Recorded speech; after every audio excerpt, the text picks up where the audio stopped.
محمد أبو بكر خان من الصف السادس. إن الحمد كله لله حمدا كثيرا كثيرا بكرة وأصيلا، والصلاة والسلام على سيد البشر محمد أمين وعلى آله وأصحابه أجمعين. أما بعد، يا ناشر العلم بهذه البلاد، وفقت نشر العلم مثل الجهاد. باني صرح المجد أنت الذي تبني بيوت العلم في كل نادي. أصحاب الفخامة والسماحة، أولي الفضل والسعادة، إن من حسن حظي وسعادتي أن أتكلم أمام ساداتكم حول موضوع دور العلماء في إصلاح المجتمع. أيها المتحابون في الله، إن العلماء لهم دور رائد في أخطر المواقف لإصلاح المجتمع، ولقد بذل العلماء وما زالوا جهودا مشاة وركبانا، شيوخا وشبانا، على مر العصور في تعليم أفراد المجتمع وتبصيرهم بالضروري من الدين وإصلاح المجتمع، مستبصرين بتعاليم الشرع الحكيم، على اعتبار أن تعاليم الإسلام تتلائم مع الطبائع الملتئمة وتتفق مع الفطرة السليمة والعقل الرشيد والمنطق السديد للملتئم.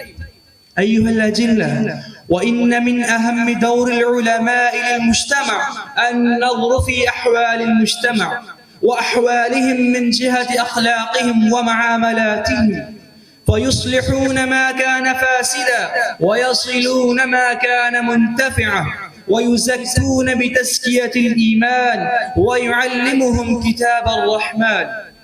فمن الأئمة الأعلام الذين كانوا قدوة يقتدى بهم في إصلاح المجتمع الإمام مالك رحمه الله، وهو من إذا وجد أحدا من التجار لا يفقه أحكام البيع والشراء ولا يعرف الحلال من الحرام فأقامه من السوق وقال له: تعلم أحكام البيع والشراء ثم اجلس في السوق، فإن من لم يكن عالما أكل الربا شاعا أبا.